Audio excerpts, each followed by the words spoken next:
नमस्कार, स्वागत है आप दर्शकों का। आप देख रहे हैं न्यूज़ 18 का डिजिटल प्लेटफॉर्म। मैं हूं आपके साथ रजनी चौबे। रिकॉर्ड ऊंचाई के बाद अचानक मुनाफा वसूली शुरू हुई है और चांदी एक ही दिन में 1.06 लाख टूट गई है, जबकि सोना 20,000 सस्ता हो गया है। क्या ये सिर्फ करेक्शन है या कीमती धातुओं में अभी और गिरावट आने वाली है?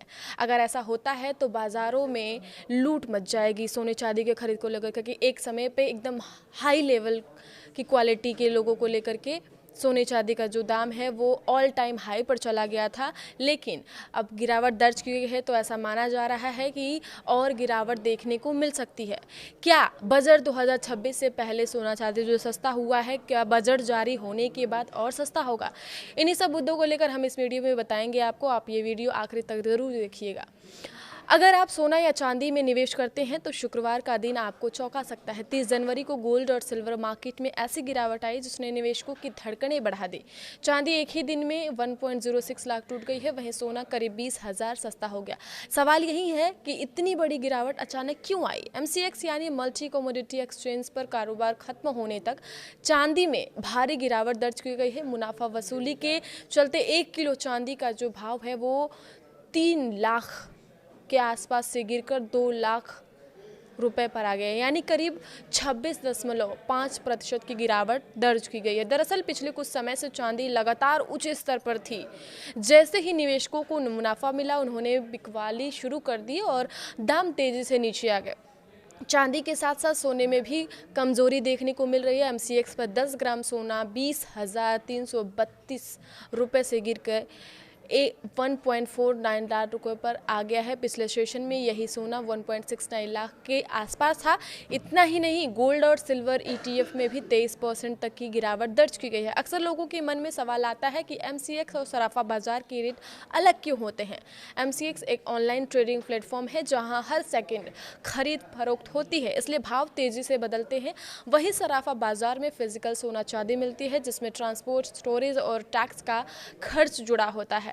अगर आप गिरावट में सोना खरीदने की सोच रहे हैं तो 2 बातें आप ज़रूर याद रखिएगा। गोल्ड खरीदने से पहले सबसे पहले तो सर्टिफाइड गोल्ड ही खरीदें। हमेशा bureau of Indian standards BIS का हॉलमार्क लगा हुआ सर्टिफाइड गोल्ड ही खरीदें। ये नंबर अल्फान्यूमेरिक यानी कुछ इस तरह से हो सकते हैं, जैसे कि AZ4524 लाइक दिस। हॉलमार्क के से पता चलता है कि सोना कितने कैरेट का है। दूसरा सबसे बड़ा चीज़ जो है ये वो जानने की है कि कीमत क्रॉस चेक जरूर करें बाजार जाने से पहले, सोना खरीदने से पहले, कि इस वक्त मार्केट में आपके शहर में सोने का दाम क्या है।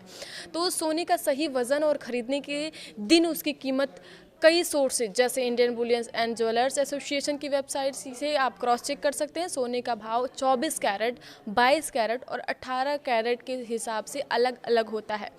ठीक है, तो आप बाज़ार जाने से पहले ये ज़रूर देखें कि क्या है सोने और चांदी की आपके बाज़ार में मार्केट, क्यों आई इन धातुओं में इतनी भारी गिरावट। ये बहुत बड़ा सवाल है कि इतने लंबे समय से जो सोने चांदी का दाम है ऑल टाइम हाई जा रहा था और अचानक से गिरावट कैसे आई है, तो हम इस बारे में बात कर लेते हैं। सोने और चांदी के भाव में गिरावट की खास वजह डोनाल्ड ट्रंप के बयान को माना जा रहा है। दरअसल डोनाल्ड ट्रंप ने फेडरल रिजर्व बैंक के जेरोम पावेल की जगह अपने पसंदीदा शख्स फेडरल रिजर्व के पूर्व गवर्नर केविन वॉर्ज को रखने का विचार शेयर किया है, क्योंकि मई में जेरोम पावेल का कार्यकाल समाप्त हो रहा है। इस बयान के बाद डॉलर में मजबूती देखी गई है और इंटरनेशनल स्तर पर सोने चांदी का भाव तेजी से गिरा है। सोने चांदी में गिरावट का एक और मुख्य कारण भी लगातार मुनाफा वसूली लगा रहा है। लगातार रिकॉर्ड हाई पर पहुंचने के बाद सोने और चांदी में प्रॉफिट बुकिंग हुई। गोल्ड और सिल्वर ETF भी तेजी से गिरे। इन ETF में करीब 20% तक की गिरावट आई। इसके अलावा गोल्ड सिल्वर F&O में शॉर्ट सेलिंग भी हावी हुआ, जिससे ये गिरावट और भी बढ़ गई है। आगे की खबरों के लिए आप देखते रहिए न्यूज़ 18 का डिजिटल प्लेटफॉर्म। धन्यवाद।